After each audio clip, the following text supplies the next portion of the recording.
Maverick, did you know on last week's episode of this podcast that Soul and Skull were co-hosts?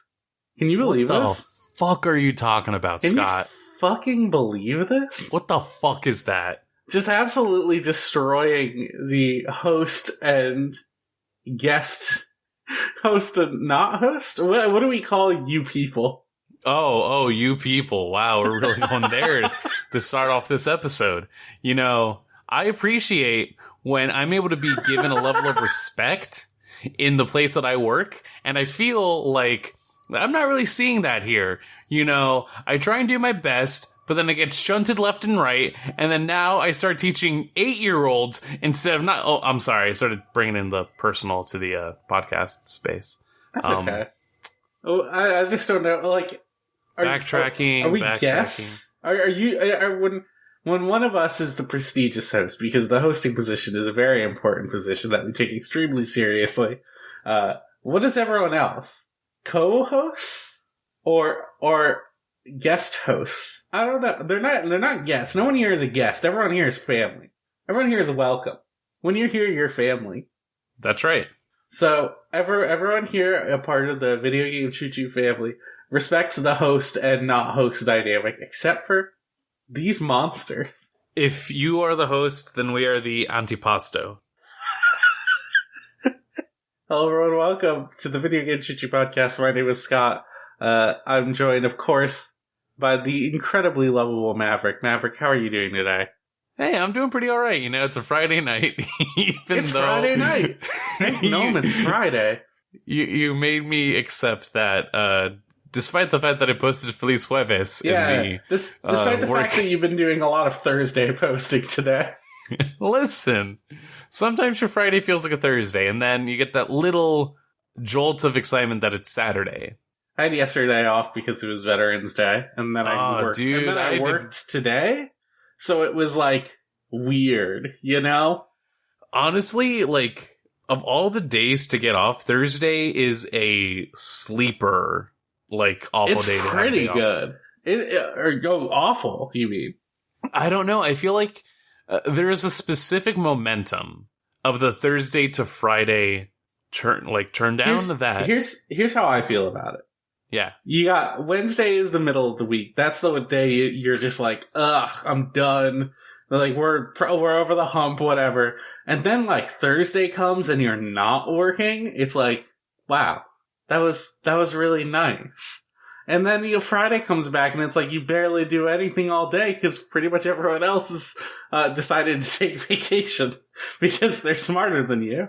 Well, that sounds like a job situation that I am still not familiar with. Of course, yeah. No. I understand my office job privilege. Fucking first 1%er over here. Oh wow! Thank you. This is gonna be a little bit of a different episode of the Video Game Choo-Choo podcast. We're still gonna go over games. We're still gonna go over news. We just wanted to forefront it with a fairly large news story. It's a pretty heavy story. We want to give content warnings for abuse, sexual assault mentions, things along those lines. If you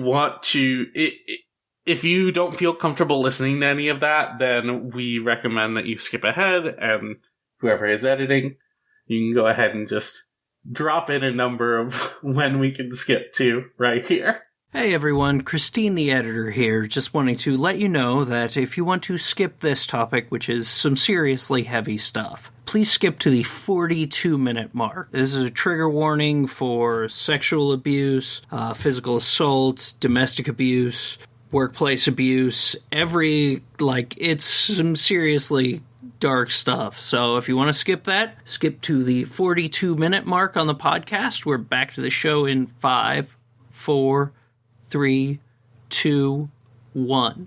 This story concerns allegations of abuse against Thomas LeBlanc, otherwise known as Bone. the lead developer of Fight Night. People are probably already familiar with what's been going on, but there are probably a lot of people who haven't been. And normally we would publish something like this on the site, and honestly, I'm kind of maybe considering just like queuing this up in our back end and just posting it, because I've already written a lot of notes here that could probably just already go as an article. But this is a pretty heavy topic. This is regarding a game that is coming out. A game that people have probably already backed on Kickstarter, so we wanted to get ahead of it and talk about what happened. This is going to be a pretty big segment. It's going to be a little bit difficult to listen to, so hopefully you have patience with us while we let you know exactly what's going on. So last month, on October 1st, one of the writers of Fight Night, going by the name of Ren, published her account of abuse suffered by members of the development team and primarily by the lead developer, Thomas LeBlanc, otherwise known as Bone. I want to make a very important distinction here. This is not a British songwriter, Bowen. That's spelled exactly the same, but they are not the same person. In case you were confused. Some people were. I was initially.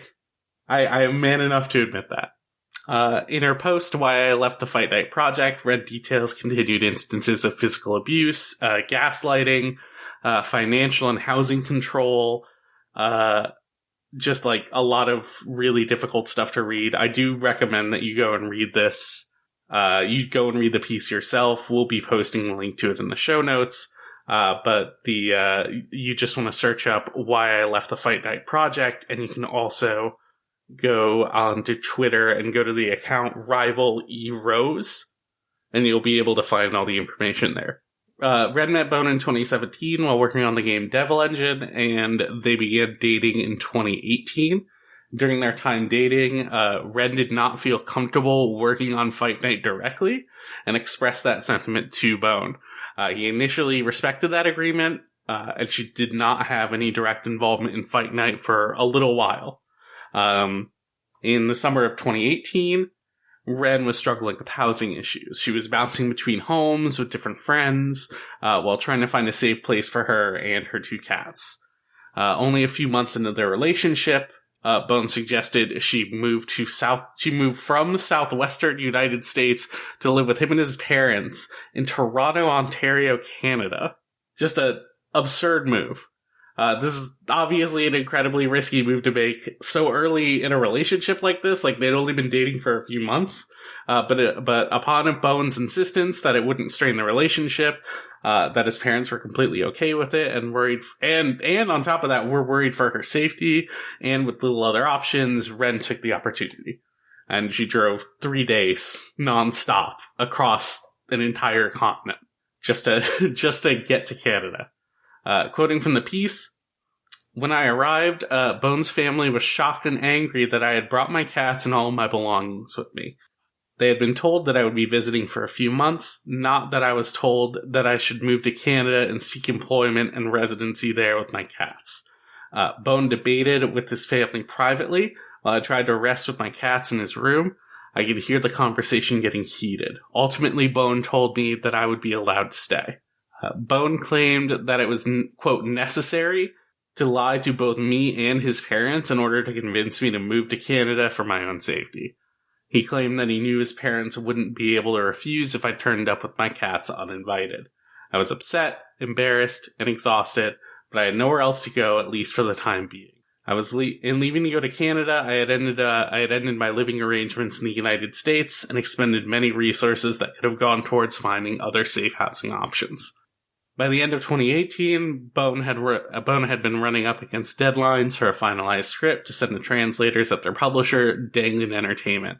In her post, Ren talks about how the script that he turned in was a mess and required a lot of proofreading, and at Bone's request, she initially started work editing the script. At the end of 2019, she had essentially rewritten the entire plot, which launched her working on Fight Night as a writer and publisher liaison. Just a quick aside, one thing I noticed in a lot of like Bones rebuttals of what happened is that he keeps trying to make the claim that Ren believed she was the sole author of Fight Night. This just isn't true.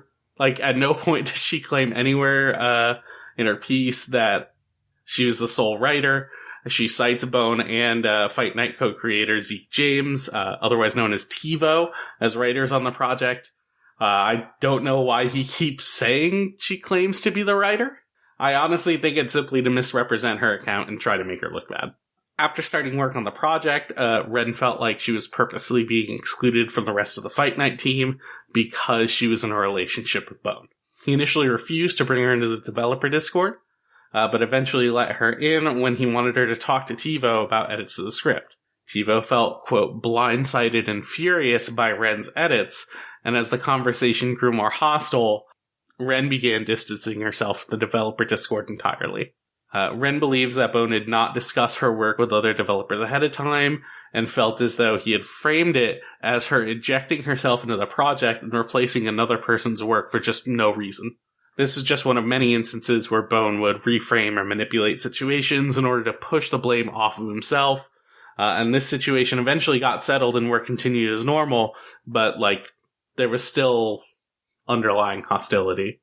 Ren writes in her piece, quote, I began to notice a pattern with how Bone spoke of any ideas we had between ourselves.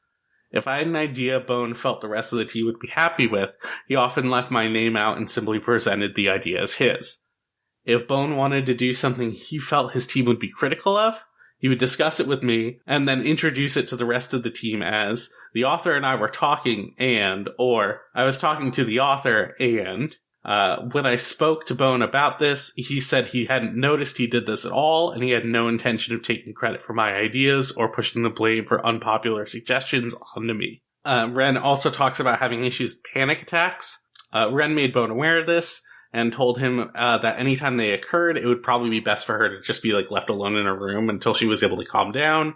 Ren writes that he would instead corner her against a wall and grab her wrists or shoulders, and would sometimes put his hand over her mouth to stop her from screaming, for fear that the neighbors might hear it. Obviously, if you know anything about panic attacks, these are huge red flags.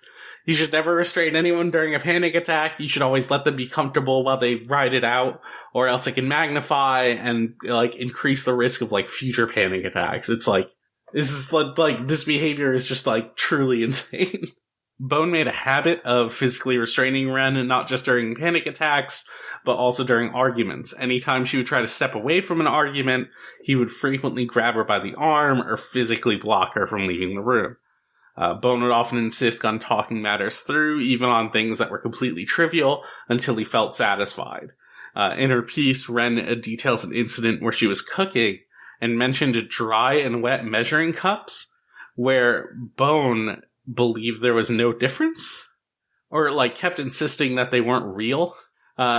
Instead of starting an argument about this, Ren just asked to drop it multiple times, which Bone did not do. Ren didn't want to get into this argument, especially while cooking, so she began to walk away. By her account, Bone grabbed her by the arm, asking where she was going. She slipped out of his grasp and ran to her car to get some privacy. Bone chased her to the car, tried to, quote, rip the door open, and begged her not to leave. There's a Discord screenshot of the discussion they had shortly after this incident that I encourage you to read for yourself. But essentially, he reframes the events as her suddenly not talking out of nowhere during a discussion where they were just trying to figure out if wet and dry measuring cups are real. He neglects to mention physically restraining her and asking if she's gonna, and the big thing he keeps doing repeatedly is that he just asks if she's just gonna leave him. Just straight up leave the relationship.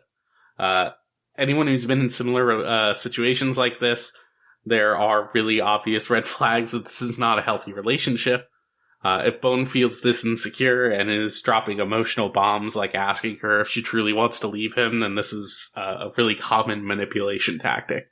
I've personally seen this, manipulators will try to make themselves seem reasonable and while still going to emotional extremes in order to keep their victims feeling sympathetic for them. In 2019, Ren began Ren became the whistleblower on abusive and predatory practices from the game's then publisher Dangan Entertainment and its CEO Ben Judd. While the story is related, it's not exactly pertinent to the situation. So I don't know if we're going to be able to. I don't think we really have time to just detail out a huge rundown of events. So I encourage you to search out information on this as well. You can find Ren's writing on it by searching for Dangan Warning. That's also at danganwarning.wordpress.com. We'll also link that in the show notes, and there are also write-ups on US Gamer, TechRaptor, and GamesIndustry.biz. To sum it up as neatly as possible, Dangan Entertainment was accused of mishandling marketing materials and using music without the creator's consent. Ben Judd is personally accused of a myriad of really shameless and horrible things, such as, quote, pulling out his balls in public spaces and harassing women. This became the impetus for Bone terminating the agreement with Dangan Entertainment, and would then task Ren with essentially publishing Fight Night on her own. Since she was already doing the majority of publishing work, she took on the role and closed out her other obligations to work on Fight Night. During this time, Bone's friends began contacting other people Ren had worked with on her other projects, essentially in order to slander her, and referred to her as a, quote, manipulative, suicidal woman. These kinds of accusations and other insults would continue into 2020 until Ren could no longer handle the situation, would rent out an Airbnb to be out of their house, and she was, just not. She was just in a bad situation. She was running out of time to live in Canada as a visitor, and on top of that, the coronavirus pandemic made it seemingly impossible to move back to the United States. So eventually, Ren would move back in with Bone on the condition that they would both seek and maintain individual therapists. As detailed in her post, Bone had a history of lying and would seemingly lie about innocuous things constantly. From her account, quote, he sometimes told me proudly about how he had managed to, quote, cleverly trick me and then, quote, solved a situation for me before I was even aware something had gone wrong. When I reacted to these admissions of dishonesty unfavorably, he felt hurt by the lack of gratitude and unwillingness to praise him for his good intentions. He characterized my general demeanor by this point as, quote, pessimistic, paranoid, and unforgiving. Bone eventually admitted to lying about a therapy session, which was basically the final straw for them. She broke things off with Bone and began the arduous task of leaving Canada. TiVo, if you remember, Zeke James, the co-creator of Fight Night, initially offered to help Ren, and wanted to support her getting across the border. And then when time came to actually make the trip, he just immediately went quiet on her. What she would soon find out is that TiVo and others in the project were reporting everything Ren was saying back to Bone, which included sending him private audio recordings Ren had made for her therapy sessions. With TiVo out of the picture to help her out, Ren was forced to pick up her luggage and her cats from Bone herself, who tried to convince her that it would be safer to keep the luggage and the cats with him for the time being, since it was it really wasn't a possibility to bring that much stuff across the border. Ren did eventually leave her luggage with him, but she was able to leave with her cats, which is nice, at least. I want to give a big content warning for sexual assault in this next section. In her post, Ren details instances where Bone attempted to initiate sex with her in situations where she couldn't consent, such as when she was incredibly sick and bedridden, or when she was falling asleep. She claims he has a, quote, fetish for non-consensual sex with women who are unconscious, such as when drugged with sleeping pills, hypnotized, or via fantastical technologies, such as mind control helmets or audio files imbued with the ability to reprogram women's minds. Which is, it's a hell of a claim to make. I wanted to at least keep that in her words, because it is this is her speaking. This is not anything we can really corroborate on. But she did note in her piece that was not something she necessarily had an issue with. It was, that was okay with her from, a consenting adult perspective. But when he would initiate sexual encounters with her, she would often brush him off and start telling him she wasn't interested. And even after, and she would like attempt to bring it up with him and talk to him about it.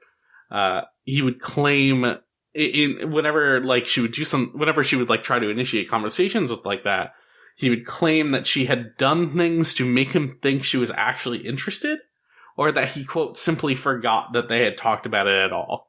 Another quote from the article: "After we broke up, I began having nightmares about Bones sexually assaulting me while I was half asleep, or deliberately ignoring my pleas to stop sexual acts I found uncomfortable or painful. I began remembering these times I had awoken from these nightmares, and Bone would insist that I'd simply had a bad dream and to forget all about it." So, now's the part in the story where I have to admit that I played a very small role in what happens next. The evening that Ren posted why I left the Fight Night project, I posted it in the Fight Night fan Discord. I'd been following Fight Night passively after this post came out. Or I'd been following Fight Night passively just like as a reporting beat. And after this post came out, I largely saw that fans of the project were just completely silent on it. So that was the reason that I went in and posted it myself. Bone was the first person to respond with, quote, "Well, this sucks." He immediately goes on to say the entire thing is not true, and was willing to field any questions that people may have. The first responders immediately sided with Bone and didn't question him at all, and immediately started poking holes in Ren's story and questioning her intentions on posting it. Bone then claims that he believes she was not intentionally lying, to which another poster replies, "What do you mean by not intentionally lying?" Bone's responses are really puzzling. "I'm not sure, honestly," followed by an equally puzzling admission that he never claimed to be a perfect person by any stretch, or that he's never made mistakes in relationships, but still claims that the allegations are false. These quotes from him tell me that he feels some kind of guilt for what happened. And I think and that there is like some kind of truth to what she said. But he didn't quite have the words yet to completely debunk her, other than just saying it's not true. He would eventually, 5 days after the post on October 6th, post his response. His statement is a series of weird non sequiturs made to explicitly question Ren's mental capacity, stating that while she made a bunch of serious claims in the post, she also made a bunch of like completely ridiculous claims as well. Not in the post, but just like in general. And then he responded to a handful of individual claims and not much else. Such as again the one where Ren claimed that she was the sole writer, which is not true. In my opinion, it's a statement that's clearly made to poke holes in individual aspects of the story without actually refuting any of the larger claims. Like, he doesn't mention any of the instances where he tries to initiate sex with her while she can't consent, you know? It's it's like really telling to look at what he cherry picks and what he doesn't talk about at all. Her account was corroborated by other collaborators that she worked with and was then covered by Natalie Lougheed. If you remember, she had similar instances of workplace abuse. I don't necessarily want to go through that, but she was thankfully able to get her article taken down by Kotaku, which is nice. That's good. Like, they really mishandled reporting on issues that she was dealing with. Through her coverage of the incident, it came out that Bone continues to be a part of several communities he created with his friends and fellow developers, where they consistently throw around hateful slurs. One like accounting of what happened out of that Discord includes several of Bone's close friends mocking BLM protesters and cheering at footage of protesters being violently assaulted. These people belong to groups titled things like, quote, Cool Kids Club with all Ks, a fucking awesome gentleman, another one you can put together pretty easily, and another group where the title is just, they call someone in their friend group the F slur. Like, just cool stuff. Sort of in his credit, like, these things were made years ago. Bone claims that he does not participate in that same kind of behavior as his friends, or finds any, like, edgy, bigoted humor funny anymore. But he does refuse to leave those groups, or at least, like, change or update them to not find them, to, like, not be offensive. As like, by his words, it would give credit to the idea that Steam group memberships have any indication of moral character in 2021. A lot of people have had edgy phases. Like, I get it. I had an edgy phase. Most people eventually go, though, that was, like, really shitty of me. And then delete it, or, like, update it, or whatever. So it's just, like, not, like, so it's not garbage, you know? And, like, instead, it's just part of this, like, weird refusal to admit that it says anything about his character. I can't say personally whether or not Bone is, like, racist or homophobic. I don't know what's in his heart. Nor would I try to make the claim that he is. But the people he surround himself with, like, continue to make these jokes into 2021. Like, at that point, you should just maybe reevaluate your situation, buddy. Like, his friends created multiple sock puppets in order to defend him on Twitter, which of course includes someone who claims to be a good friend of his, going by the handle of Rape Man, whose profile in the ActRaiser remake is named David Duke, who would also eventually, like, I'm guessing because their Twitter got taken down, they needed to make a new one to defend him vehemently. And this one they decided to title, Nate Higgers. You know, just really cool stuff. Like, it's not just, like, one isolated, person either. Like, searching through, like, there are people who have searched through the Discord of that developer friend group and show multiple people, like, even people named in Ren's story, just casually dropping slurs frequently. It's just obvious that these people are terrible. Like, I don't necessarily know whether you should trust their statements. Just yesterday, on the date of this recording, November 11th, Bone published a video titled The Truth, where he attempts to clarify his earlier statement. I've watched through this video. It's mostly poking holes in the same arguments he brought up in his first statement. Like, normally I would recommend, like, maybe you at least watch it to, like, understand his side of the situation, but I can't honestly in good faith recommend it. The video contains recordings Ren made of her therapy sessions, and he shares them in order to make the point that she is extremely mentally unwell, and none of her claims should be believed. I find this fucking disgusting. Like, not only did he receive these, like, recordings fraudulently, but it is just extremely unethical and probably downright illegal to publicly share audio recordings of a fucking therapy session. Like, no matter what else is said by either side, whether you believe Ren or you believe Bone, like, what he's done in front of everyone, in my opinion, is downright evil. Like, I would implore you at least to search out this video, if only to report it to get it taken down. I find it, like, truly disgusting that he did this. So, the big question you might be asking listening to this is, why run this story now?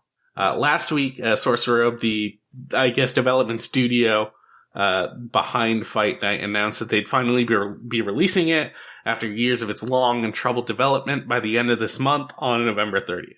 I understand that a lot of people come to Video Game Choo Choo for game purchasing decisions, and we felt it necessary to inform you ahead of time of the situation surrounding this game if you hadn't already heard about it. And we'd personally like to encourage you not to support this game financially. Some of you may have already backed the game on Kickstarter. If you feel like you don't have any kind of recourse, that's not true. Sorcerer has been reportedly issuing refunds to any backers who ask for them. We just ask, like, please, like, seek out these stories yourself. We're gonna, again, be posting them in the show notes. But this is just an unbelievably terrible situation, and I think it's pretty obvious to say we unequivocally support Ren in this situation, and we do not want you to support Fight Night. Like you probably will just see it randomly on Steam or on Twitter or something and think, oh, that looks cool. Just try and keep this in mind before you make a purchase. Maverick, are you still with me? I am. Would you like to add any comments about what was said? I mean, it is sickening to realize that I would say due to the nascency of video games as a medium, that so many of these situations can still be just completely unaware of. Mm-hmm. And it is only when so much hurt has been done and so much harm has already been afflicted that any sort of recompense can be found. And even then, it is still at the level of, okay, well, maybe now we can be able to spread the word to potentially get people to refund what, if I am to believe, is the eventual road of many, excuse my language here, pieces of shit that end up making stuff online. Yeah. Ends up getting very popular and gets him on a couch with other alumni in terms of the big pieces of shit in video games.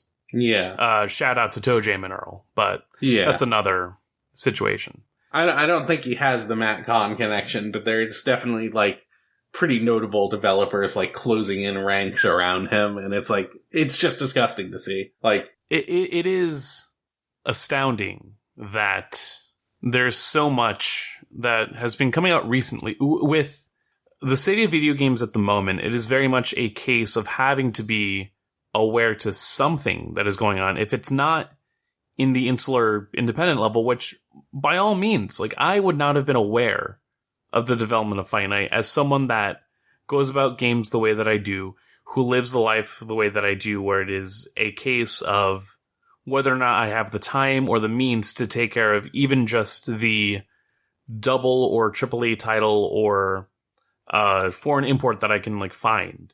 Just the way that I navigate the game space, that something like this could just slip right under me. But at the same time, it is come to a point where if it's not at this insular of a level, then it's catching up still on the Blizzard and Activision cases. It's looking at the way that gaming is slowly becoming corrupted by the sheer madness of crypto idiots that try to recontextualize what it means to own quite literally nothing and try to scam people into believing that's something. There are so many pitfalls that have been coming up that it is so... I don't want to say disheartening. I don't want to say disheartening, because for every one of these pieces, it's still the reality that, like, ultimately video games is a medium, and in any medium, there is still the case to do well and to do well by others and to provide a means of expression and representation by all means. But at the same time, it comes to a point where recognizing that this kind of information can come out and the immediate response is still, well, we don't know if she's completely honest about what's going on. right.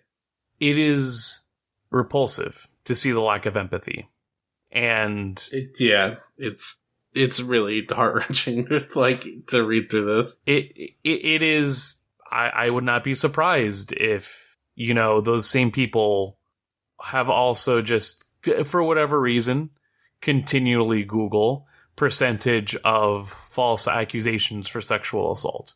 Mm-hmm. Who Google false accusations, like, the inherent need that, and I guess I'm dancing around it. It just is a straight up misogynistic viewpoint.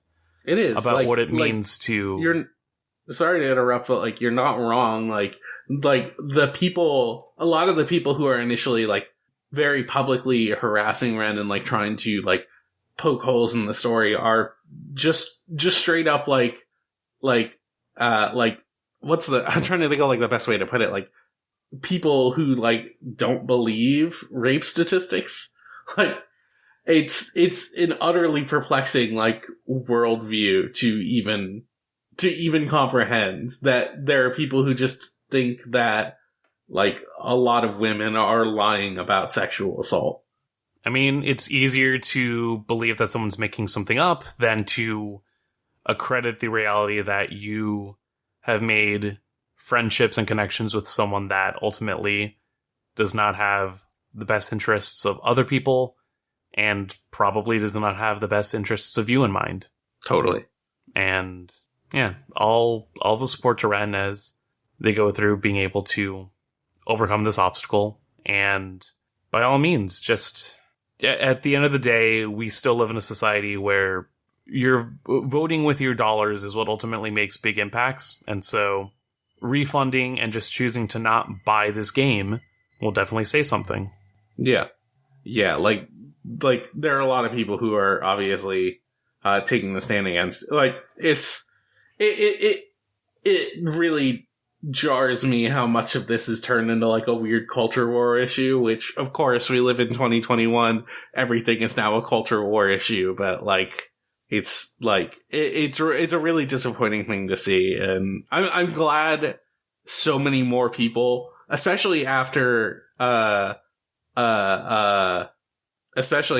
posted his video yesterday, are just immediately responding with revulsion and being like, what are you doing? Like, why would you do like why would you say and do these extremely disgusting things, like, on camera, like, further proving, like, her points. And then, of course, there's also the people in the comments who are going, wow, you're so brave for posting this. It's like, you fucking unbelievable people. There is literally a mimetic, like, breakdown of shitty dudes that cannot actually understand how an apology works. Right.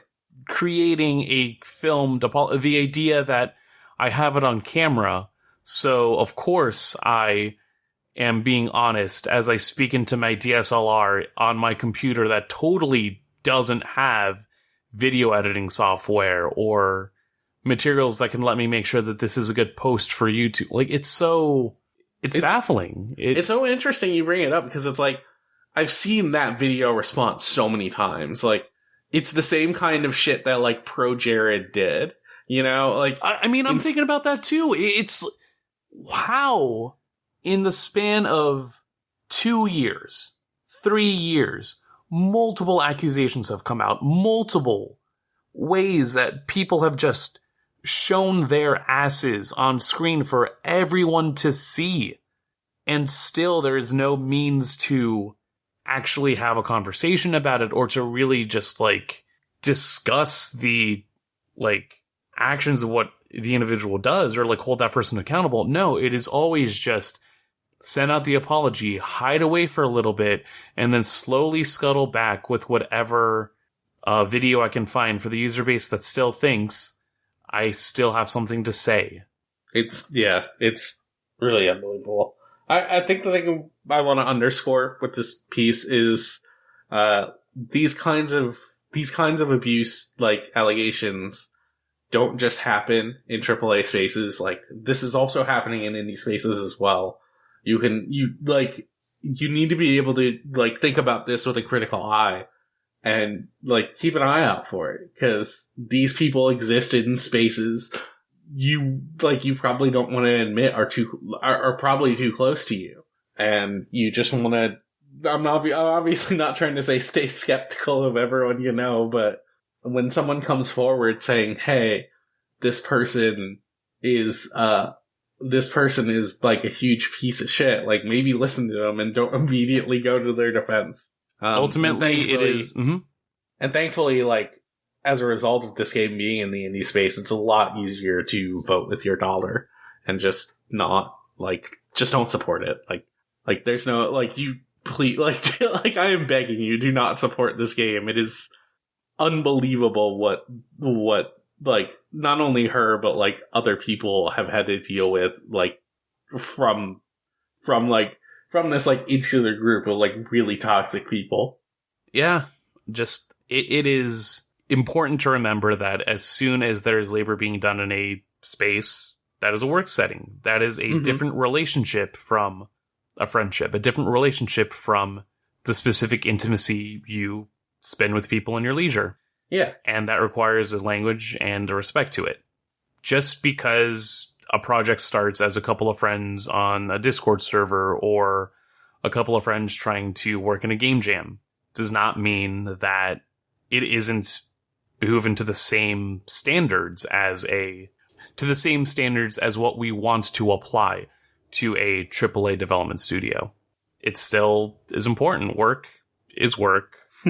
Respect your coworkers, and don't be a piece of shit.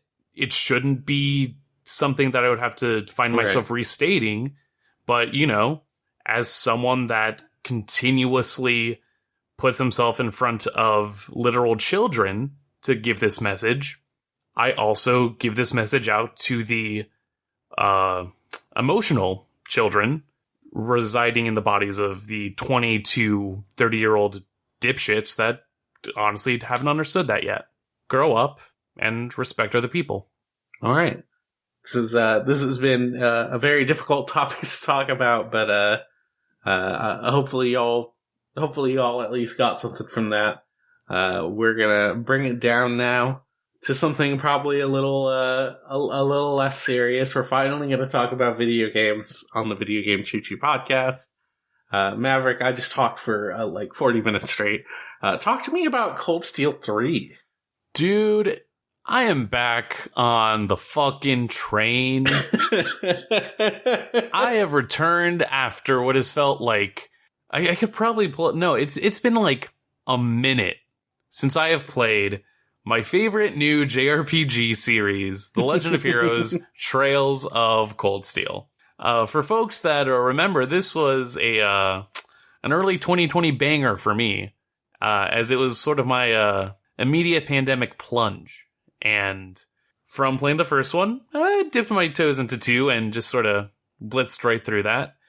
Getting the momentum for 3 was a little bit hard, and I had detailed a bit of that, but recently, the motivation struck me, and I have just immediately been blitzing through the game again to at least go through and pray that I can catch up with the series before the eventual releases of future games as they get translated for 2022, 2023, and probably 2024. God, I cannot wait that long. But that being said, there's a very specific thing when it comes to the writing in JRPGs that I think, even in the recent gamer sphere, as it were, as people had more time to delve into these narratives, it's very one-track minded to just sort of think like, oh, they're all, attack and dethrone God.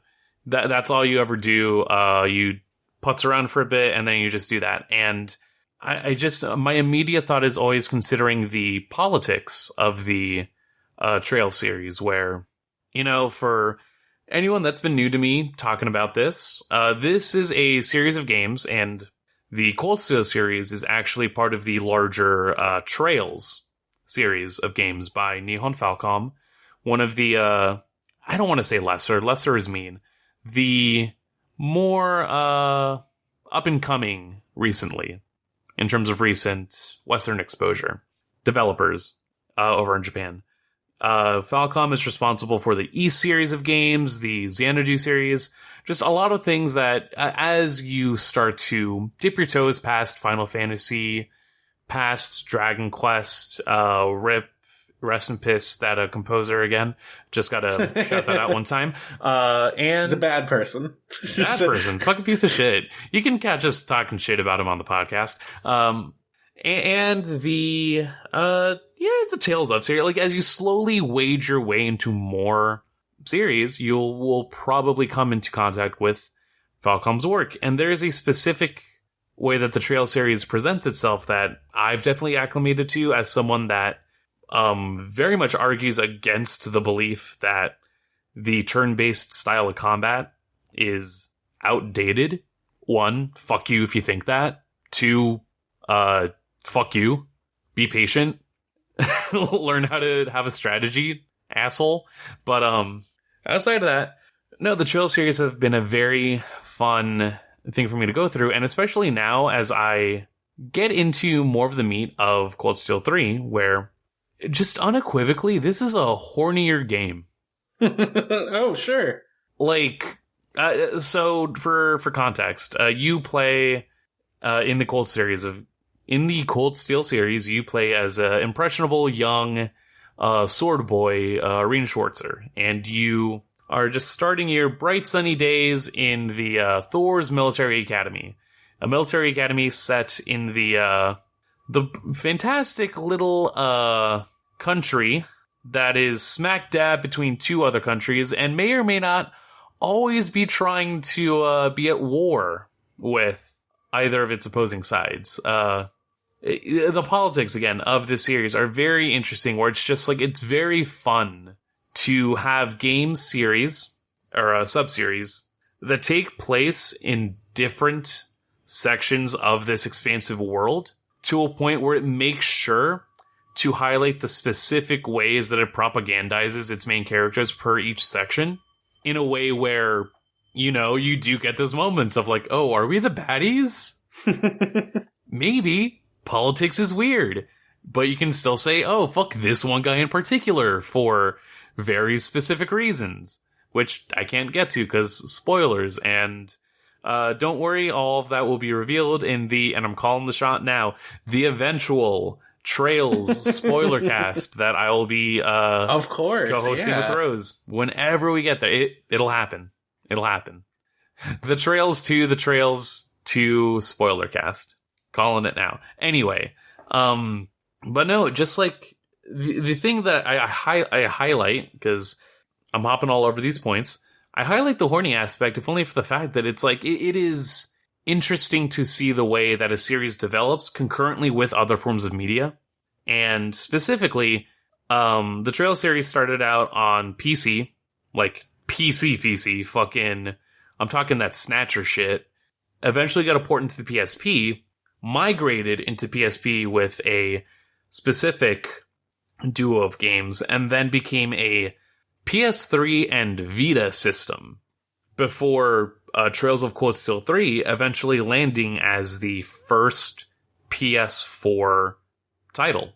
And in terms, if you're just like dog-earing every single like game or game console, that's about 10 years worth of history, not just in game development and game trends, but also in anime trends, in cultural trends. Like, there's so many tidbits that come up where, you know, the game more or less starts as in Cold Steel 1, you start off as this light Persona equivalent that, one, does a better job of making you care about, like, the other characters in the school. I'm sorry for the fans of Confidants and Social Links, but it's like, tell me your favorite character that isn't someone that gives you a better number going up. I'm sorry that you can't do that. Jeez. I'm feeling very antagonistic today. Ooh. I like it. You did have a couple drinks before the podcast. I did have a couple drinks before this podcast, but it's not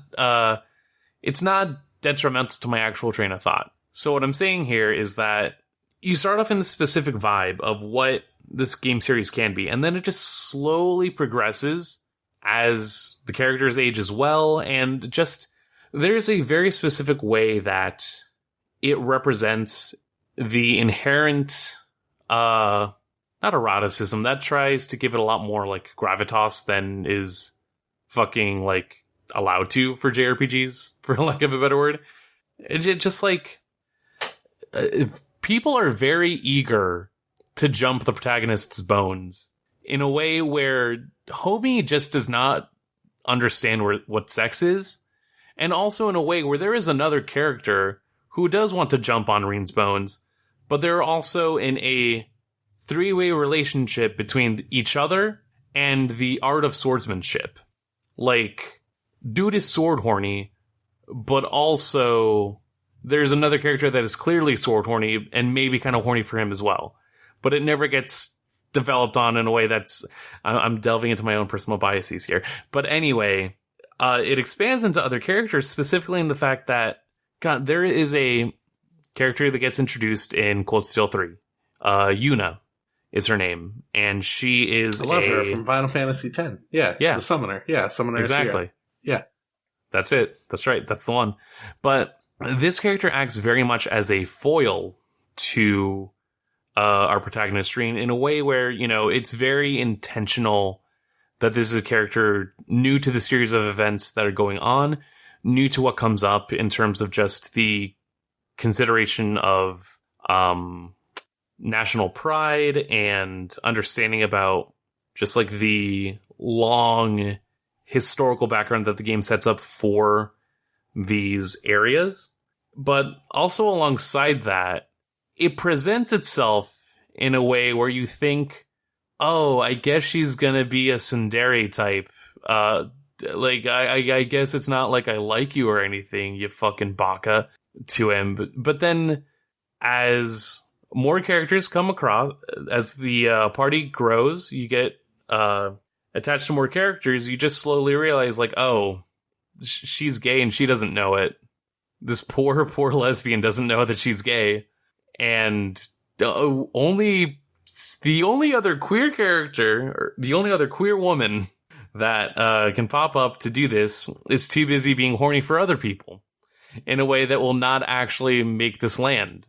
And it wraps back around to being very clever in the fact that this is a game that takes itself in the middle of like a pseudo like European noblesse society. And so there's at least an understanding of like dandyism and gallivanting in a way where the male lens of queerness is probably the only prevailing ideal or the only prevailing means. And so the understanding outside of that lens doesn't really pertain itself.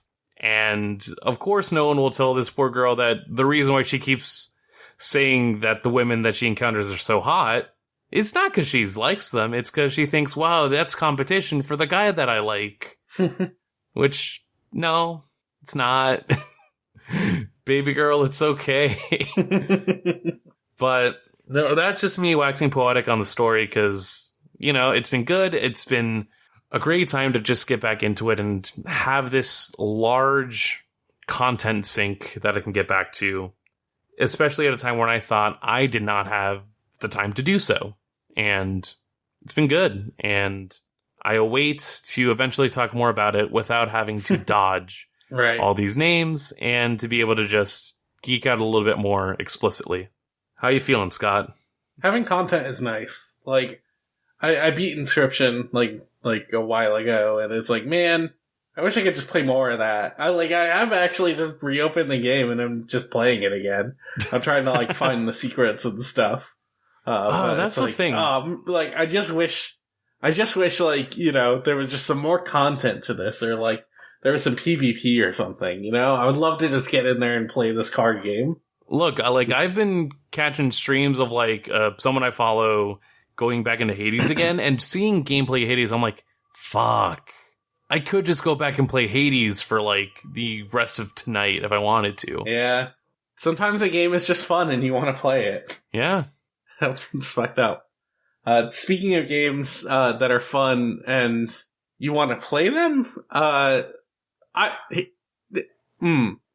So I've been playing Cruelty Squad, which is really something. Have you seen anything about this game at all?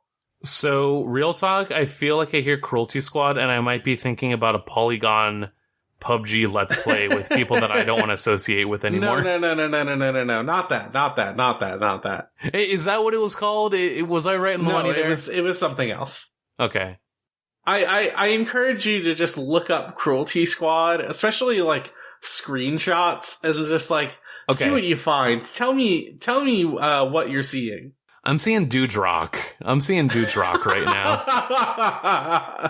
Yeah? This is some Dewdrock shit. You know, oh no, 0 punctuation. Oh no, that I don't know about that. I don't think that's part of this. No, that's what you get with Google Images. But no. He's still... Wait, I just had this shocking realization that he still exists and is just doing it, you know? Yeah. What the fuck? Why is he real? Anyways, Cruelty Squad is a game that is... I charitably harkens to like a lot of early 2000s first-person shooters. It very clearly takes a lot of influence from Deus Ex and Deus Ex and like Half-Life and like specifically like Gmod or just like or like Counter-Strike, just the ability to get in there and shoot dudes very quickly. The aesthetic of this game is, I don't know how exactly to describe it. I think like the best way you could is like garbage core. You're playing an immersive version of Grandma Found the Car Keys. I'm sorry, like, Grandpa Found the Car Keys. Like every single like wall just has like some kind of texture to it that like is just completely out of place. Like everything about it looks terrible. And that's, you know, part of the point of it. It's a game that is the most it's a game that pretty much encapsulates dehumanize yourself and face to bloodshed like that anything else could. Like it's a game evoking the aesthetics of Dilbert 2 and Dilbert 3. Like and it also is like, it has like a really, really good sense of humor in my opinion. Like I've just talked to people in the game and just like taken screenshots. It's weird thinking that you can talk to people considering most of what you're doing is killing everyone. It's a sense of humor that's very trying to lean on a lot of like cyberpunk tropes, but also really speaking to something of like an internet style irony that you're not really gonna get anywhere else. Like one of the screenshots of just like someone I talked to, it just says, I'm writing a book about my experiences. It's called The Destruction of Virility, Doom Anus Apocalypse. It's like, or like another, I had a mission where I had to go to a boat. I had to go to a boat that was acting as its own, like, a very Metal Gear style, acting as its own nation, where people just like went out on a boat onto the ocean, and that's just where they live now. And I had to go there to assassinate some people. And I just like, you know, you can just walk around and talk to NPCs that are not actively like sprinting away from you. And some of the idle lines of dialogue are just things like, I've never had sex before I moved here, but now I fuck a different bio slave every day. It's like, it's so like facts about the average titanium princess resident, high IQ software developer, INTJ, that's me. It's like, every single line of it is very much trying to evoke this unique style of like everyone in this world is just terrible. Like no one is above, no, like the essential, like the core conceit of the game is that life is now meaningless. Like the world has become so corporatized that actual life itself is worthless. So, like, most people just, like, there's just an actual industry of people just going around killing each other just because. And your character got fired from their last gig for being just being too fucking, like, I guess, detached from reality. It like, I say this and it sounds dark, but it's presented entirely like as this tongue-in-cheek kind of thing, you know? And then he gets a new job as an assassin at like this, what's clearly supposed to be this gig economy kind of thing. Like they're paying him per job, and the way he's supplementing his income, or the way at least I supplement my income, is by every time I kill someone in the game, I immediately hit the devour button, which restores 1 point of health. And it also opens up their corpse so I can steal all their organs. And organs sell pretty good.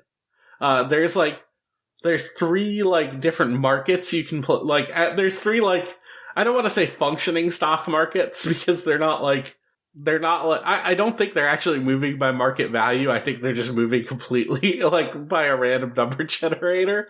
But there's 3 of them you can participate in. One of them is stocks, another one is human organs, and the third one is fish. Nice. I have actually found some fish in game, but most of the time you're just on that organ menu selling organs. Because it's the best way to make money. Like, when I think about organ harvesting in a game like Pathologic 2, it's a moment where you're, like, kind of catching yourself doing this and going, man, I'm really fucking being a incredibly horrible person, but I'm doing it for a matter of survival. It's the kind of game where it systematizes and makes it very important for you to harvest organs, or else you're probably not going to be able to complete it. And in this, you're just doing it every fucking chance you can get just to make money. It's truly like a dark-sided game, but in a way I think is truly, like, I was gonna say like truly funny, but I think the sense of humor of it can really put people off. I think the aesthetics of it absolutely put people off. If you're looking at screenshots of this game and going, can I play this? No, I probably can't. You should maybe not, because I've definitely had times where I'm playing this and it's just like a total fucking headache. Like, I just can't handle it. I just play like a level, I put it down, and then I'll come back to it later. Like, it's just nothing but bright colors. It's just like the worst, lowest res textures of anything they can find, slapped onto like reflective surfaces, and just and actively reminding you what a GeoCities page looks like. It 100% has that aesthetic. It's like so hard to nail down. I have a screenshot here I took of one person's wall in a house I went in. The screenshot is just like a low res texture of just like a wall of Funko Pops. And it's like God damn, what an amazing pull. I'll even like upload it here for you. Oh man. It's so good. God. God damn. My immediate thought about this, in terms of the aesthetics that it goes for, like...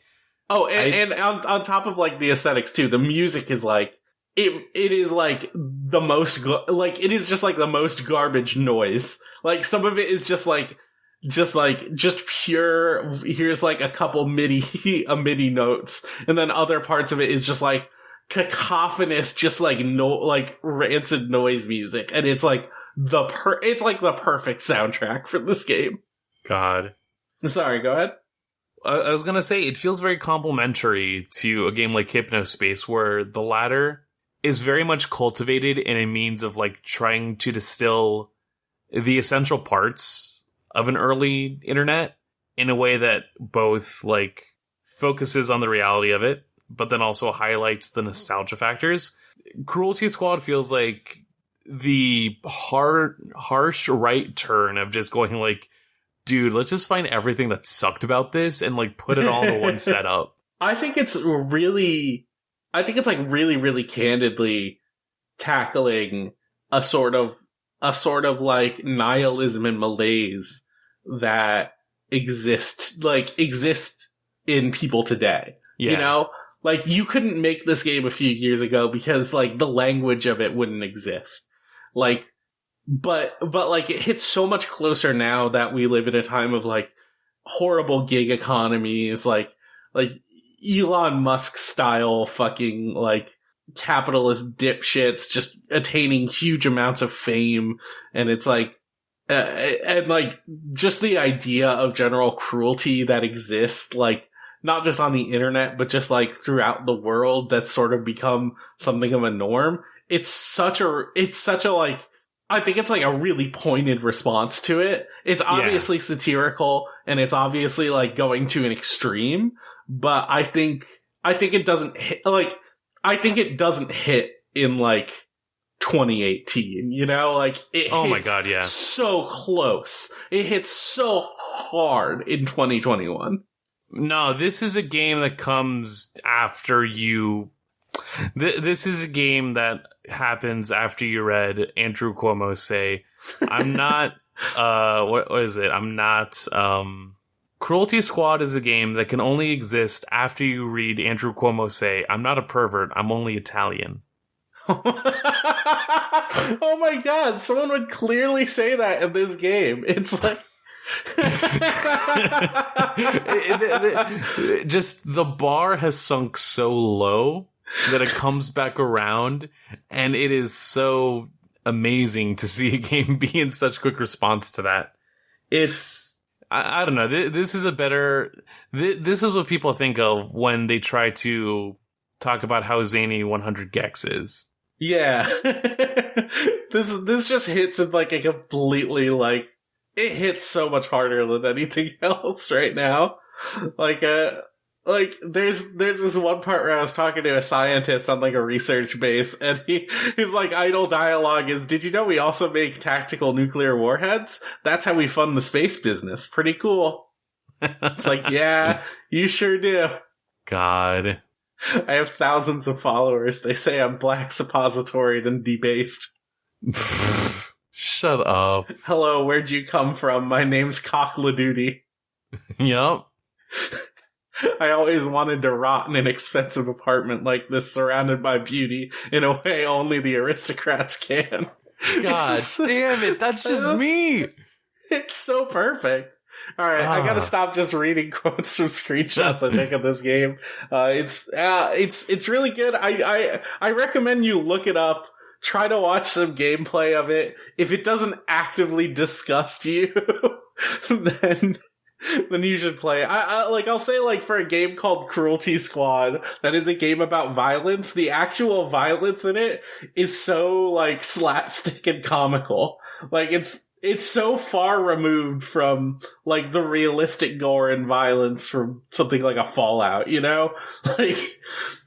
Like, you just shoot someone with a gun and they just go flying, and then, like, if you choose to devour them, they just turn into, like, a puddle of blood, and, like, some organs fall out, and they're all, like, comically low poly and, like, low resolution. It's, like, it feels like a game made by the Three Stooges. But yeah, you can also bunny hop in it. It's great. Nice. But yeah, that's the games we've been playing. We can finally move on to the news. The news! Are you excited?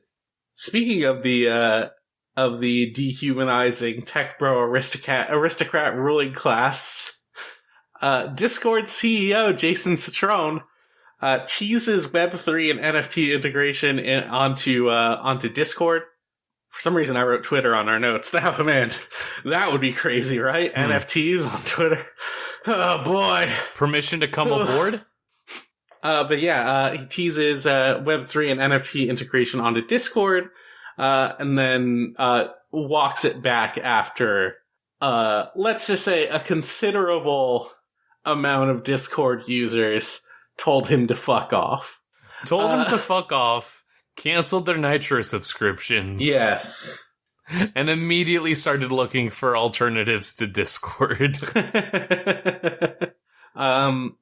He announced that there are currently no plans to ship the internal concept. That is something you should absolutely be skeptical about. It means they still are working on it and still want to do it in the future, and then are probably just going to quietly integrate it at some point. They just made this announcement so people would stop canceling their Discord Nitros. So, stay loud. Like, bullying works. We can tell these people, hey, we don't want NFT shit in Discord. We don't want this, like, environmentally disastrous shit, like, in like, our only spaces to actually talk to people. They all look so fucking bad. How do you... They look just... Oh my god. Like, I don't understand. Like, I understand conceptually why NFTs all look this way. It's because, like, it doesn't actually matter what they look like. The entire thing is just a huge pyramid scheme in order to get new people. In order to say, this thing is really, really valuable, therefore, you should come and buy it. So a new person who doesn't know better will actually come into their ecosystem and spend real money. It's just stupid. Don't buy NFTs. They're worthless. They don't even do the thing they're advertised to do. You're not going to actually own anything. Commission an artist. Know this. Commission artists. There are great artists out there. Great artists, good art. They will literally draw anything within reason that you want them to. You can high five a fucking Charmander. Imagine that. That's non-fungible because you own it and it's yours. Yeah. And it also doesn't harm the environment. We're gonna funge this shit up. Let's move on from our weekly NFT update. They suck. We don't need to talk about them. It's just very nice to know that you can tell a CEO, "Fuck you," and he'll eventually go, I'm sorry, I'm trying to delete it." Yep, done with our weekly NFT roundup. Now let's see how things are going for the Intellivision Amico. Oh no. Among Us has updated. We mentioned this on the last time I was on the podcast, but they were adding new roles. They have finally revealed what those new roles are. There is the shapeshifter, I'm trying to remember if I actually already fucking talked about this or not. Anyways, there's still new information about what they actually do. There is the shapeshifter, the guardian angel, the engineer, and the scientist. The shapeshifter we've talked about before. It can, as an imposter, you can change which character you're playing to another person. The guardian angel is probably let's talk about the other ones first. The engineer can vent, which is cool.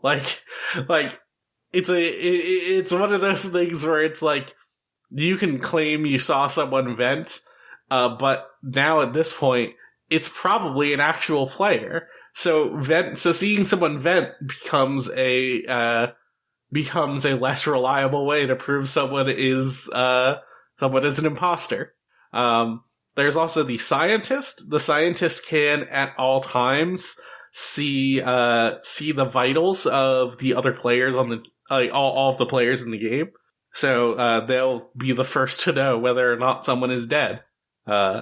Which is interesting because those meters that show vitals are always in maps, and they become they're a useful tool, but most people don't actually use them because one, there's the unreliability of, I know someone is dead, I should just go report that without actually finding the body.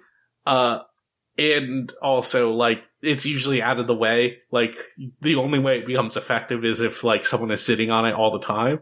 So now someone can always be sitting on it because that's what they do. They just have a notepad with them at all times. The Guardian Angel is probably the most interesting new role. Essentially how it works is the first person in the game who dies becomes a Guardian Angel instead of a ghost. What they can do is they can prevent other players from dying, by putting a shield on them, essentially. They have to hover around that player and click on them when they know an imposter's around in order to prevent them from dying. And what's interesting is because it's a ghost side thing, players don't see that information. The only information they get out of a Guardian Angel is during discussion times, there'll be a little notice that said a Guardian Angel protected someone. So, that might change, it's really interesting because if you're trying to use that information to help, to figure something out, you are, essentially making people question all of their interactions with other people. It's really neat, while at the same time it is a beneficial thing that you can do as a ghost. And also, like, making it the first player who dies is really cool, because now that person has this, like, this added responsibility of, oh, I need to protect people on top of, oh, I need to finish my tasks. It's neat. I think what they've done with this is really cool.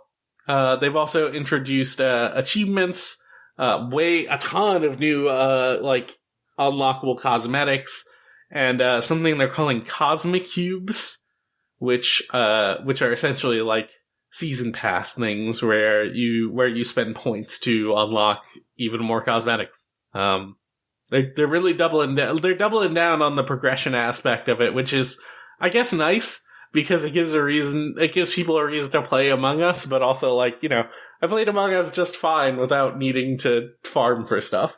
But yeah, it's a lot of cool new stuff. It's out now. You can go play it. Free update. It's cool. Our next story is, you see those GTA remasters? Oh. They're fucked up. So on top of, like, a bunch of people just, like, posting a whole bunch of really, really amazing, like, screenshots and videos of how fucked up it is, like, holy shit, the rain effect alone is unbelievable. Like, it is just a constant, persistent rain effect that is just extremely overbearing. And it's like, the only time it doesn't show up is when you're near water. So it just looks so bad. And it, like, makes the game unplayable. On top of that, there's, like, a bunch of really funny bugs. My personal favorite, if I can find it, there's a mission where you and your homies, like, where you and your homies, like, get together in a car together, and then you're driving off. I'm trying to find the exact tweet. Hold on.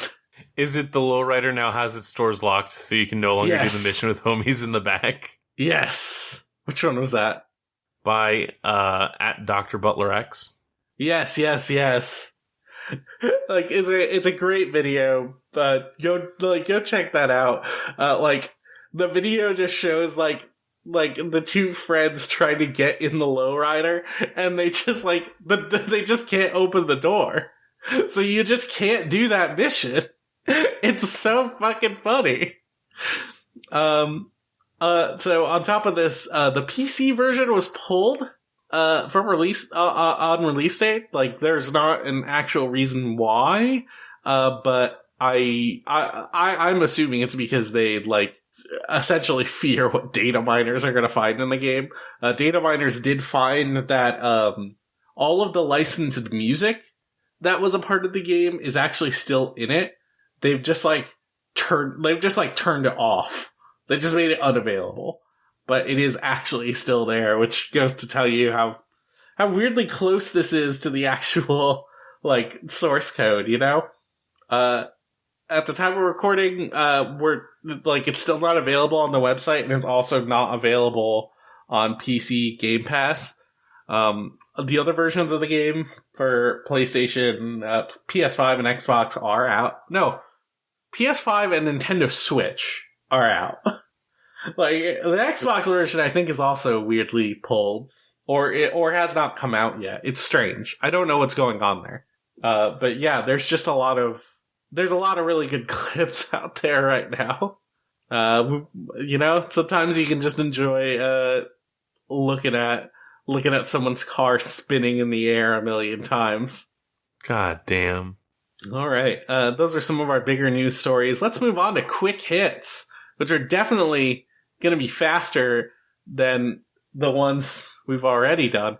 The Xbox Twitter account got deleted. It's gone. It's gone. It left. Oh, wait, no. It got fixed. It's Breaking back up. news. Breaking news. It's back up. Happy birthday, Xbox. So, what happened was, I mean, they haven't said exactly what happened, but, I'm blowing up his spot here. At Steinken, the Xbox social media manager, he just 100% admits to breaking the Xbox Twitter account. I'm guessing they're not totally sure what happened. What I think personally happened is Twitter has been like cracking down on non-standard names in a just in a developer sense. Like they've made it not possible in order to get like really fucked up names, like names that don't meet character limits, or names that are just like completely empty, like there's no @ whatsoever, which multiple people managed to get.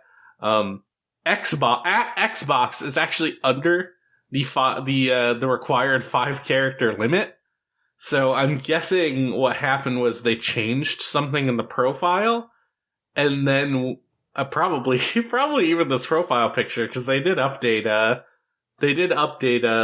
their picture and their banner in order to reflect their 20th anniversary celebration. But I'm guessing when they did that, Twitter just decided that's wrong. This account shouldn't exist, and it just got shut offline. But it is back up. Unfortunately, the monster did not stay defeated, but for a short time there, it was gone. Did you fucking see that Popeye game? Bro, I refuse to perceive that Popeye game. I refuse.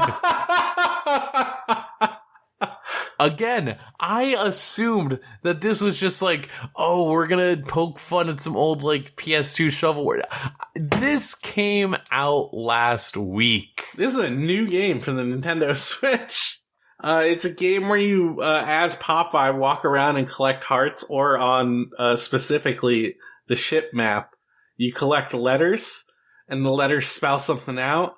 Because Olive Oil is throwing letters and hearts at you, and you gotta pick them up. But you gotta watch out for Popeye's known archenemy, Brutus, who will just knock you off the island in one uppercut. There are other enemies in the game, including a vulture, which does the exact same thing, and the witch, which will summon skulls. I've just explained the entire game to you.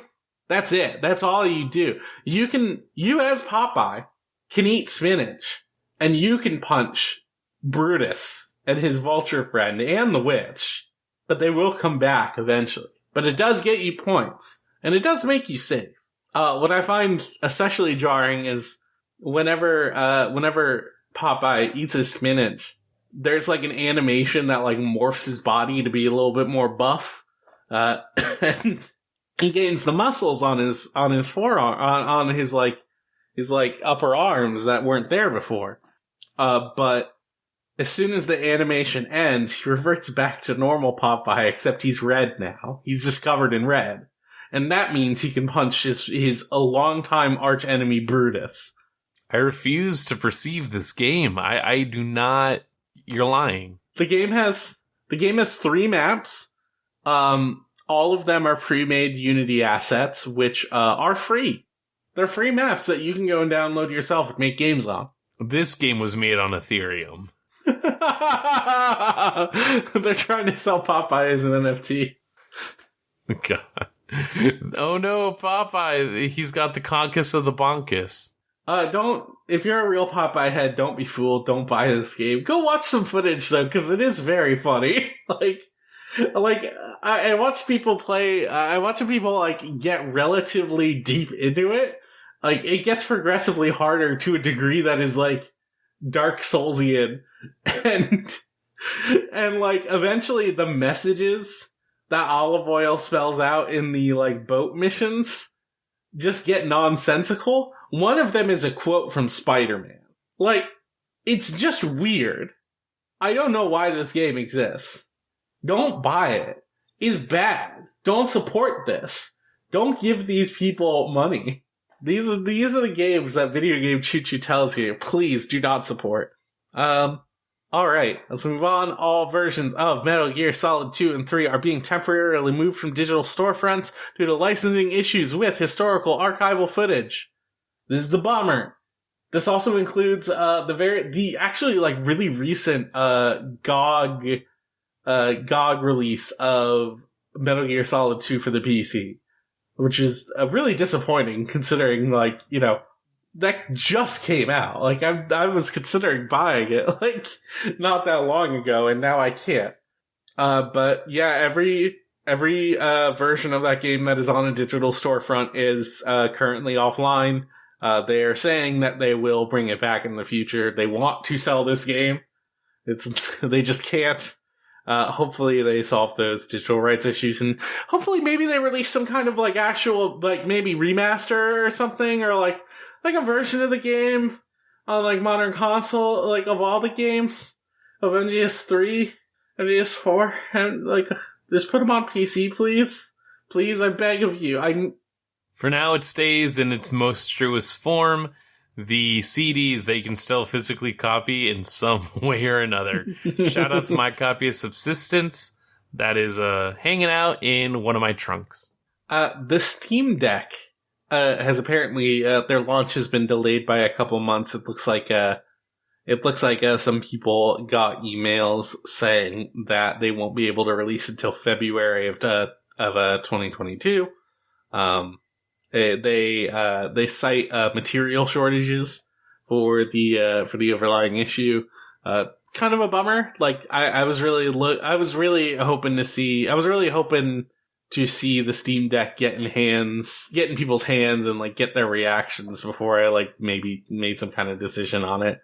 Because, it is currently in a price range for me that is not unthinkable.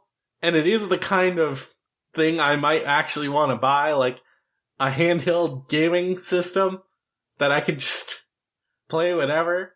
I like the Nintendo Switch, but the problem is you get games like Popeye on it. And I would like some more games. Well, don't worry, they've answered your prayers. Popeye coming out of PC. Fuck yeah. Bandai Namco is discontinuing Jump Force. You remember Jump Force, right? Everybody's favorite. It was the game that was a crossover of like all of the Shonen Jump games into one arena brawler. Even some to a degree that were ridiculous, like fucking Death Note characters were in it. Like Yugi Moto is in it. Like an alarmingly huge roster. But it's an arena brawler, so it's a bad game, which is unfortunate. So it is being taken off of all digital storefronts on February 8th of next year, and online services will discontinue on August 25th of the same year. Not August 25th already, because we're past that. But, some Shonen Jump characters live on. Where Jump Force dies, Naruto thrives. Naruto's coming to Fortnite. Believe it! Naruto launches into Fortnite on November 16th. Isn't that great? There's finally a crossover that matters in Fortnite. At this point, I just don't even know what Fortnite is, man. I can't even. Like, here's the thing. On its surface, it's a fine game. It is a perfectly fine game to play. But, yeah, no, I find it funny that for some people, like, this is the last straw somehow. Like, no, dipshits. This is just the frontier. After we had to deal with, like, Uncle Rick and whatever else. He's not even an uncle, he's a grandpa. Why did I say Uncle Rick? Who knows? Uncle Rick. No, like, this actually is going to be fun, because for all things said and done, Naruto is a protected property in the way that it's, like, it'll be collaborated on so that it's actually, like, cool to do shit. You'll get to play, you get to be fucking Glock Lee getting that piece out. Naruto with a fucking AK-47. Hell yeah, dude. Yeah, we need to make Naruto revolutionary. This is... Get that Rasen gun. This is a really wild story. Do you remember 1 vs. 100? Faintly. The game show, of course, I mean. Not the Xbox 360 game of the same the same IP, wherein you and your virtual avatar, you with your Xbox avatar would guess trivia questions at like a live pre-scheduled time with an actual host asking questions. It was a really wild ass game, honestly. It eventually got taken down because the concept of it is unbelievably untenable. But according to Jeff Grubb, a new 1 versus 100 game is rumored to be in development at Microsoft. The game will unfortunately not use Xbox Live avatars, but instead will use 3D models that are either directly from or similar to the Microsoft Mesh models, which are currently in development and meant to be rolled into Microsoft Teams, like that weird VR thing that they're trying to get moving. It looks weird, but all of these people with no legs just floating around in an office space. It's strange, but you know, the prospect of a new 1 versus 100 coming, I honestly love it. I am excited. Speaking of blasts from Xbox 360's past, cult arcade classic I Made a Game with Zombies in It was released for free on Steam this week. Do you remember I Made a Game with Zombies in It?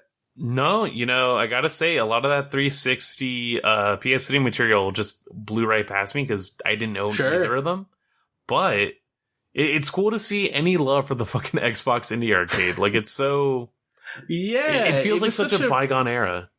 It is... It's such a weird thing, because, like, it was supposed to be their answer to indie game spaces being, like, pretty much exclusive to the PC. Like, here is our way to open up the floodgates, essentially. Oh, yeah. And let people publish whatever they want on the Xbox 360. And, like, there are a couple games that came out of it and were, like, really cool. But for the most part, it was just, like, shovelware. Like, they just didn't have quality control. Their quality control was sticking an indie label on it, so you knew that it wasn't their fault if it was bad.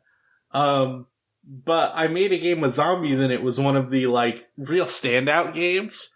Yeah, it's a like top-down shooter where you like shoot a whole bunch of different zombies. There's a whole bunch of different like upgrades, mechanics, and stuff. But like the core conceit of it is that the game only lasts for 13 minutes or something along those lines, and it all takes place. The entire timing of it takes place to the song called "I Made a Game with Zombies in It."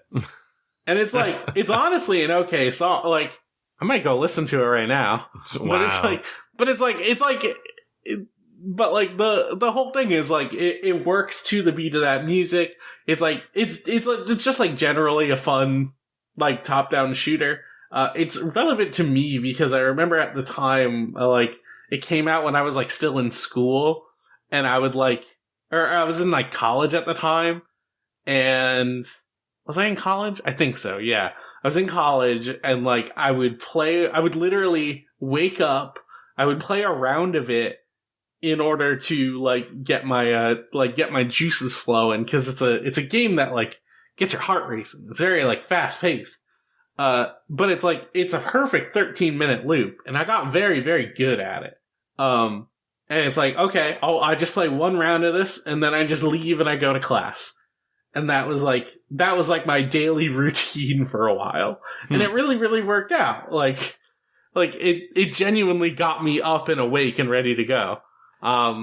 It's such like a weird standout game. It's not even like that good. I don't want to slander it, but it's like, it's just a top-down shooter. Like, it's nothing crazy, but it's fun and it's quirky, and it's like, it's a really weird oddity from a time when people could just release whatever the fuck they wanted, you know?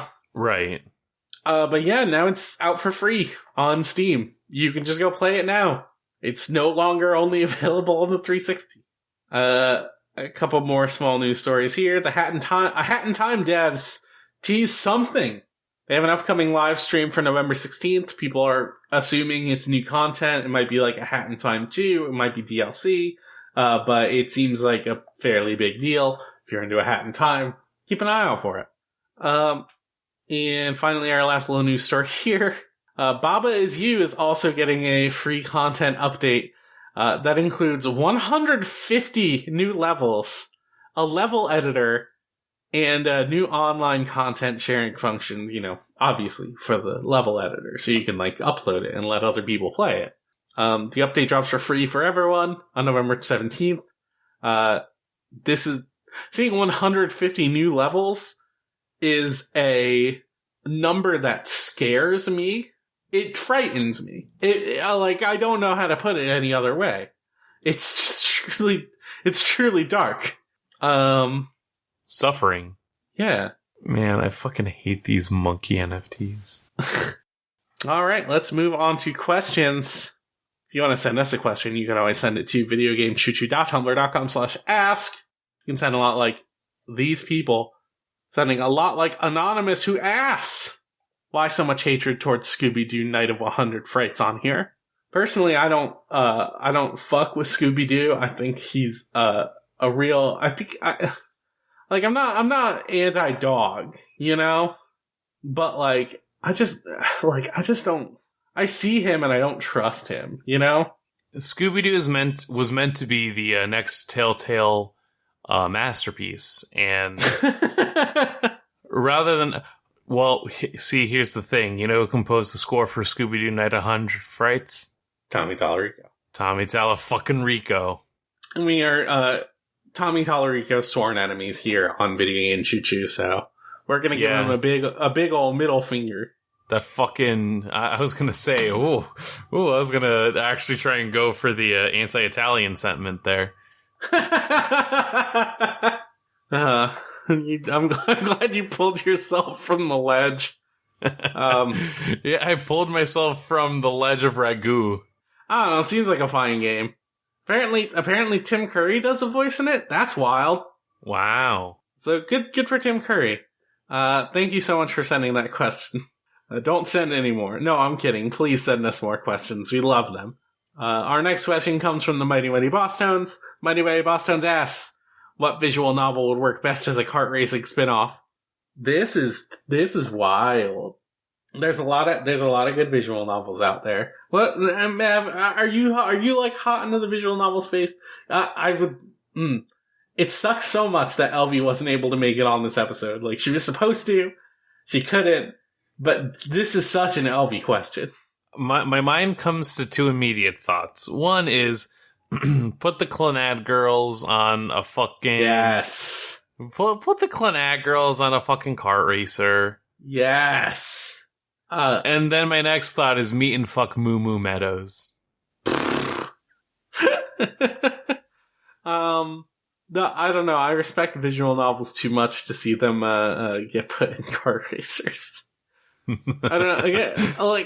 I'm not a huge visual novel person. I am a very vocally the Doki Doki Literature Club defender, but part of me enjoying that game is knowing there's an aspect of it where the idea of putting these characters on a pedestal is part of not it's antithetical.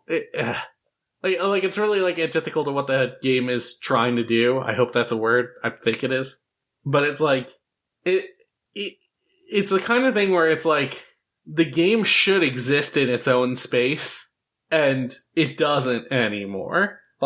People have memed the shit out of it. All of the characters are now huge fucking memes and shit, and it's man, you guys just didn't play this game, huh? You took the wrong things from it, I see.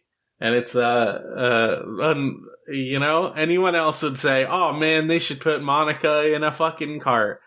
I don't think you should do that.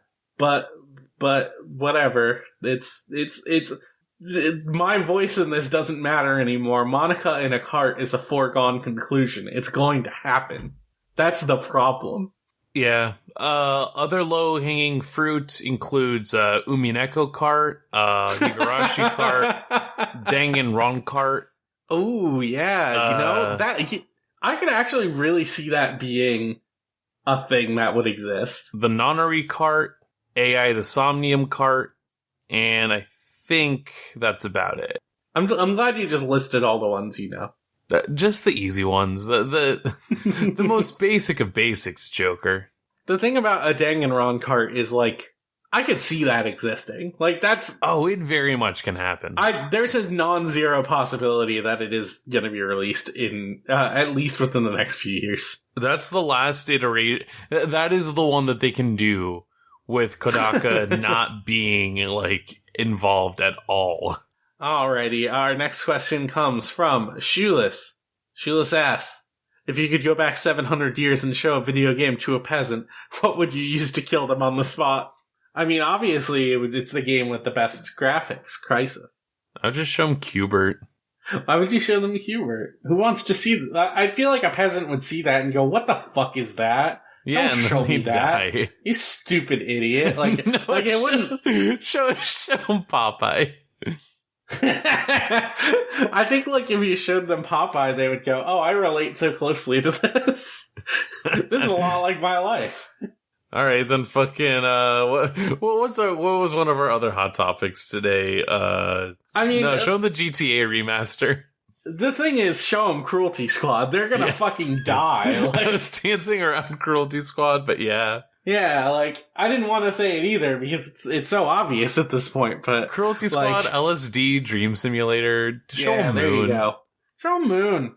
Show 'em, what the hell is the name of that game? Show 'em Yume Nikki. Yeah.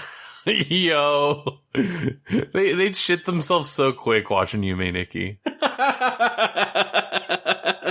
Show 'em Lisa. Yeah. There you go. Well, there's... Show them Thing Arena. Oh, man. I'm just, like, thinking, like, how do we fucking blow the minds off someone who will look at us and go, you motherfucker, stop using magic, I'm going to kill you. And he, like... The reality is that you throw a fucking VR headset at one of them. I mean, like, that's the thing is, if you put them in VR, they'll get too immersed. Like, they'll become, like... Oh. You want to... I like the concept. I'm just trying to think, like, what is there in VR? Oh, fuck. You know what it is? It's Beat Saber. Yeah, I was thinking of... Beat Saber is the sink or swim of whether or not a peasant could actually survive modern... It is the culture shock test.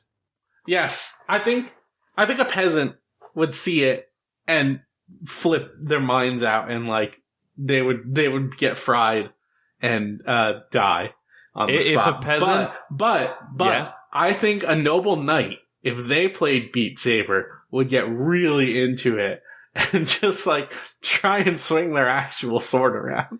The equivalent of the Excalibur Sword in the Scorn situation is whether or not someone from 700 years ago in the past could successfully play through. I'm trying to think about a good song. Play through Deja Vu on Beat Saber. If they make it to the end and they're still alive, then hey, guess what? They are welcome in 2021. Yeah. They're going to be in Rush Hour 3. There's a lot of songs you could throw at them. Let's move on to our last question. Our last question comes from Anonymous. Anonymous asks, why don't we see more blatant product placement in video games? Kojima seems like the only creator who's fully embraced the practice as a means of funding.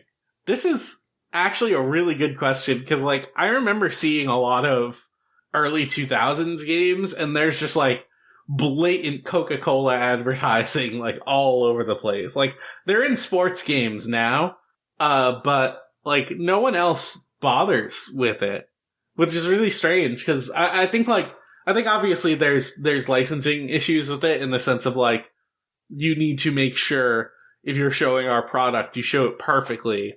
And car games have this issue where, like, a lot of games that want to do, like, really highly detailed crashing and physics models where cars just get fucking destroyed aren't allowed to use real cars, because, like, the car manufacturers won't allow them showing a really nice new car just dinged up, you know?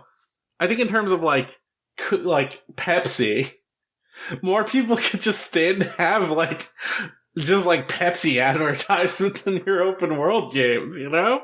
Yeah, I don't think it would hurt it that much. I wouldn't be surprised if it's something as mundane as just, like, the way the copyright law works nowadays. Yeah. that just like something along the way just fucked it all up, and it just is somehow harder to say, can we just borrow the Pizza Hut logo for our generic box setup? Can we have our characters eating Pizza Hut, and they can even comment on how the pizza is good? What's some like modern like Kojima is the best in terms of let's just put Monster Energy in Death Stranding.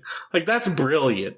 Like that's like a genius, high level, like amazing marketing. Yeah, but no one else is doing it like him. Who like? What's some other, like, really fucked up, like, product placement you want to see? Well, not fucked up, but I mean, the other immediate classic is, like, Boss Coffee and Yakuza. Sure. Yeah, like, some games definitely lean into it more than others. Like previous Metal Gear games would just straight up use actual brands of food whenever you needed to eat something. Yeah. It's wild. Like, we need more games that just have calorie mates in them. I don't know. Like, I think it would actually be, I think it would be a fun thing to see, but like, not every person who does it is going to be as brilliant as the massive fucker Hideo Kojima who will gladly fill your stamina bar with Monster Energy, like. Or who will just put, like, God, Death Stranding is so good. Like, you just put ads for Norman Reedus's ride, like, on the shower while he's taking a fucking piss. No, like, why? Why don't they do this? We need, like, this is just, this is so right. This is such a great way for them to make money. I'm guessing developers just don't want to deal with it, or probably, or publishers. But man, there's so many good ways to do it. I'm heartbroken. We're not ready for Pepsi Man 2. Who's gonna? That's the thing. Is like anything that does sort of have product placement in games. I guess not product placement, but anything like product focused becomes what the game is. Like. I think of a lot of those, like, Toys to Life stuff, where it's like, man, you can have this actual real toy, but also it's in the video game. And it's like, that's something, but I wish I was just like, let me paint a verbal picture for you. I am in a Mad Max-esque wasteland. Everything is covered in just complete sand and garbage, and everything sucks, and it's a dystopia, and there are dudes who are going to shoot me with their big guns.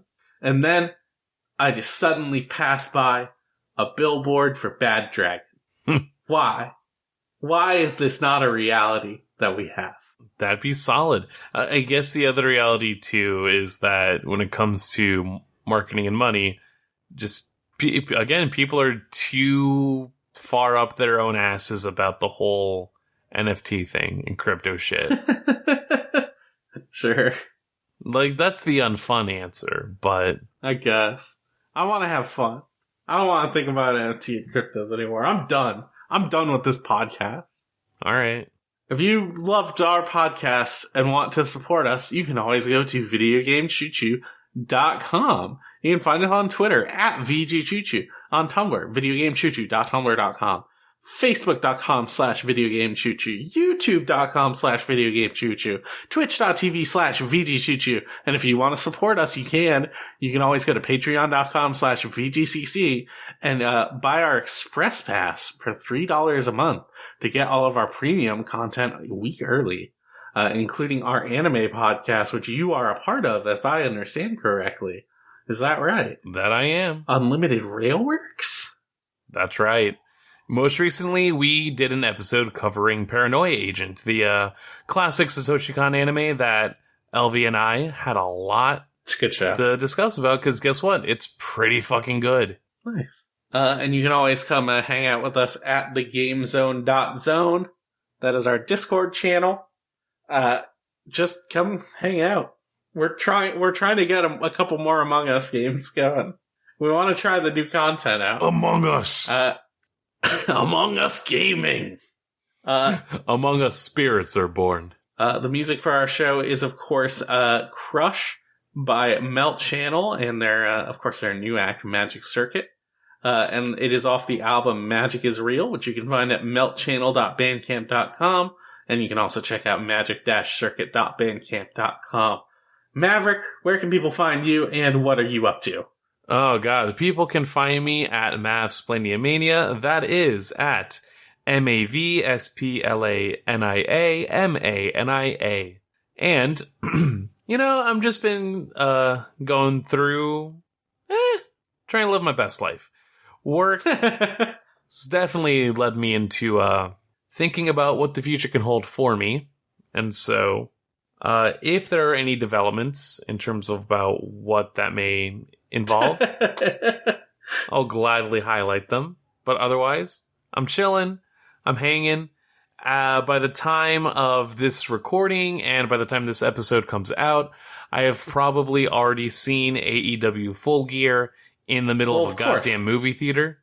Oh, you motherfucker. And it's going to be pretty poggy-woggy. Yeah, sure, but I'm Scott Blah on Twitter, SCOTTBLAH. I recently changed a bunch of my other socials to formerly Socks, but I realized I could have made it FKA Socks, which would have been so much better. And I'm so mad that it's not now. And I can't change it on Twitch for 2 months. Get fucked. But please no one take my nude screen name in 2 months, because that's what I'm going to try and make it. Please, I beg of you, please. Alright, so I'm over here on Twitch. I'm going to go ahead and... And what? What are you going to do? You're going to subscribe to twitch.tv/VGCC. Oh, there it is. Oh, and thank you so much to our listeners. We love you. Don't buy Fight Night. Don't buy Fight Night. Don't buy Fight Night. If you kickstarted it, ask for a refund. Hey, guess what? It's November 12th. Guess what game came out? SimTiv, as I understand it. SimTiv came out. Mario Party Superstars came out. What? Popeye came out. Well, don't buy Popeye either. Yeah, don't buy Popeye. November is the month to buy shit. That's not Fight Night. Thank you so much for listening. Good night. Goodbye. Bang. Chugga chugga. Choo choo. So long.